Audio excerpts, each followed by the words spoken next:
Hey Wando, I'm Christian Sterling, and you're watching East Cooper Student News. On today's show, we will bring you up to date on all the latest events on campuses going on as the school year nears the end. It all starts right now on ECSN.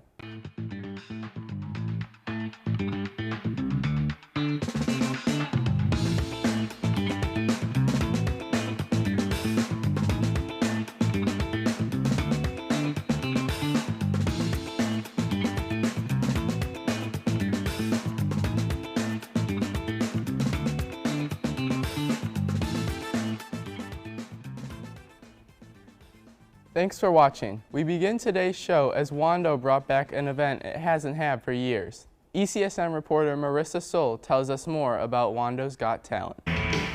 What you see on your screen is Wando's first talent show in more than 5 years.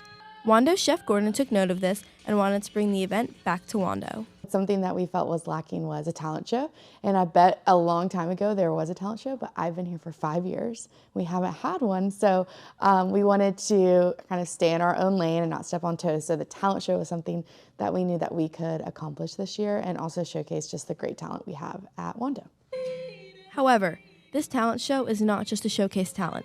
It is also raising money for FCCLA, which stands for Family, Career, and Community Leaders of America. Our FCCLA members who made it to the National Leadership Conference in Orlando, Florida to help them get there to compete on the national stage. Sophomore Piper Mackerel is grateful for the opportunity that is presented for FCCLA. I think that it will definitely help people to understand it exists at all, because you have to be taking a FCS class, which is Wando Culinary, because it is the only family consumer science class we have. One of the talents who is helping raise money for FCCLA is sophomore Isabella Radikishan. I think it'll bring a lot of people closer together and help them experience new things and see people's talents. Bella is just one of the many talents being showcased at the talent show. Her and many others hope that this will give others the drive to join future talent shows. I think that there's so much talent here at Wando, whether that be singing or dancing, other fine arts, or just people who maybe have a more unique talent, who maybe, again, do it in their bedroom, do it in front of their friends, but don't have a platform to do it in the community. The talent show is the perfect place for that. Students were not the only ones who were performing. Teachers like Miss Bunting and Miss Stone, along with Mr. Nato, had acts of their own. If you missed the talent show this year, don't worry, we have the winners. Third place went to sophomore Josh Wolf for his electric guitar playing. Second place went to senior Ramel Bagtis for his original song. And first place went to junior Patrick Moore for his dancing. If you'd like the chance to see Wando's amazing talents, the second annual Wando's Got Talent show will commence next year. Reporting for ECSN, I'm Marissa Soul. Thanks, Marissa. Chef Gordon is hoping the event is here to stay. Over at Lucy Beckham, students are helping people out with their fluffy pets. The Vet Club has people bringing in their dogs and cats to get cleaned up for free. Zoe Sewell gives us an inside look at Beckham's dog wash. This isn't the inside of a vet clinic. It's the vet science classroom at Lucy Beckham High School. And Sunday, April 6th, everyone was welcome to bring their furry friends to get a bath, blow dry, and their nails clipped.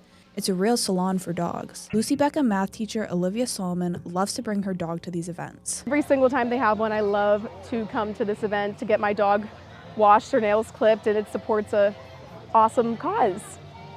These washes are a great way to support the school and help the pets socialize. I mean, I love her coming here. I don't know if she loves it that much, but we both love it. Along with providing a fun way for people to come together and get their dogs cleaned, the wash also offers catering, a raffle, face painting, and the opportunity to meet other pets up for adoption at Beckham. This event is only a small part of Beckham's veterinary science program, which provides students with the opportunity to get hands-on experience with animals. Student Reynolds Lee has been a part of the program for over 3 years and feels he has learned a ton about vet medicine. This has heightened my interest in veterinary medicine by just overall seeing different sides of veterinary medicine, such as shelter medicine versus general practice. I would like to pursue this as going on to be a veterinarian and possibly specializing. This is a very unique part of Beckham and is not something that you would often find in a regular high school. It prepares students for the workforce, whether they want to work in vet science or not, by giving them hands-on experience with customers and working at events like these. The thing that's helped me the most with is probably with communication, because you think you can talk to someone, but then you get into talking about medical cases, and communication just plays a major role in that. My favorite thing is probably just the curriculum itself, because you get to see so much of rescue work, veterinary medicine, and just overall animal welfare. Students can take up to 4 years in the vet science program, and anyone can join the vet club, which hosts fun events like these throughout the year. It is a constantly changing classroom environment as animals are born, rescued, adopted, and more. Students receive many opportunities, such as internships at local vet offices or getting to take part in HOSA, which prepares students for careers in the health industry. Signing off for ECSN, I'm Zoe Sewell. Thanks, Zoe. Back here at the CAS, Horticulture had a farmer's market over spring break where they sold almost all of the plants that they have grown this season. Sutton McCarthy gives us the details. They say April showers bring May flowers, but this year, Wando's plant sales have sprouted early. Wando's horticulture classes hold a couple plant sales each year to showcase their efforts in class. Students grew all the plants sold at the event this semester. Students, like Will McGuire, had a variety of plants they need to take care of before the sale. I think that they're really pretty. I think we got a great selection.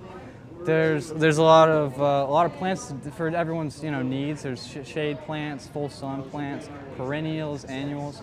So there's just a lot of diversity here, I guess. Despite the sales success, plants aren't the only things horticulture grows. Horticulture is home to the chicken house, where students can raise and nurture chickens. Many students, such as Andy Hamel, think the chickens are the best part of horticulture. I'd say setting up our chicken program was a lot of fun. I raised them over the summer and I got to bring them here and show them to all the students as younger chicks. So that was a lot of fun. In total, horticulture made around $1,700 from the sale. Horticulture teacher, Mr. Miller, said they make that kind of money because the students raise tons and tons of plants for everyone to buy. On average, I'd say we grow about 1,000 plants for the plant sale every year. Yeah, it's a good experience for the kids. The money from the sale goes directly to feed the chickens, soil, plants, and other horticulture needs. If you are interested in horticulture, applications for horticulture are still available. Several CTE programs end their school year with big events like these. But ECSN reporters Alex Benning and Landon Harlan tell us other classes also try to wrap up their year in creative ways. As the school year comes to an end, people are preparing for final exams. Some teachers, like Wando art teacher Eliza Hardman, have decided to take a different approach. So every project has guidelines. We always have a goal or a purpose that we're trying to achieve. But I do like for them to do a bit of planning in the beginning, and that's kind of part of the creative process that we talk about, and getting all the information and everything they need kind of gathered together before they start. And that helps me to kind of see what their vision is and help guide them along the way. Teachers design projects based on what students have learned throughout the course. Each project reflects a student's personality and growth, promoting more individuality and creativity. Most unique final projects are ones where students really have understood the criteria, and they're willing to stay within the guidelines and meet all the criteria, but they're also putting a little bit of themselves in there and taking the freedom to be creative and making it stand apart. And they're still really practicing all the techniques, but they're not afraid to put themselves out there and try something new too. It's not just art classes. At the CAS, biomedical science students also do an end-of-the-year capstone project. Students must create a final project centered around various careers. Students also have the opportunity to work with an industry professional. Instead of traditional exams or final essays, these are just some of the ways teachers are choosing the more creative route, trying to keep students engaged and finish the year on a high note. Reporting for ECSN, I'm Landon Harlan. Most people would think of bands practicing their music in studios and performing all of the time. However, this home high school band is about to show you that they are quite happy with performing in the comfort of home.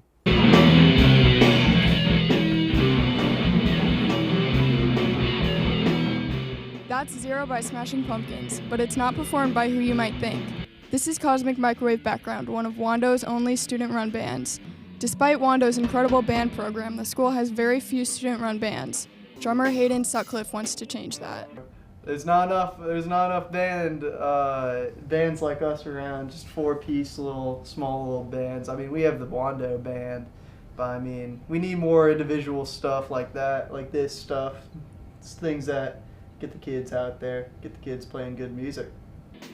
Whether you have experience in music or you've never played an instrument before, starting a band isn't a difficult task, and the members of Cosmic Microwave Background have a mixed level of experience. We're in marching band. We're in drumline. In middle school, I was in band. I played the trumpet, and I also played guitar for 5 years. I'm pretty new. I had a little experience, but... Josh, Will, Caleb, and Hayden hope to revive the band scene and believe that youth bands have an important societal impact, as well as just being enjoyable and fun. They play punk, alt-rock, and even fusion jazz. You know, it creates something that's like here instead of just looking at stuff that's at other places. Yeah. You know what I mean? Yeah. It's just so much fun. If you don't play an instrument, you have to. Yeah, you gotta try it. The band is continuing to practice and work on cover songs, but they want to get into local venues soon. So keep an eye out for Cosmic Microwave Background. Reporting for ECSN, I'm Vivian Keith. We end the show today as nearly a dozen Wando athletes signed their letters of intent to play college sports. Athletes signed to play football, boys soccer, softball, girls basketball, tennis, lacrosse, and track. Signing day was special for the athletes who will get a chance to play their sport at the next level. Academically, I'm excited for the new school, and athletically, I'm excited to play another 4 years of tennis. I want to see where I'll be at in the future. My goals in college is win a championship, win a Division I NCAA championship, be a starter on a Division I team as a freshman, helping me go pro after college. Congratulations to all the athletes who signed. This is our last Media Technology 2 episode for the year. Signing off for ECSN, I'm Christian Sterling.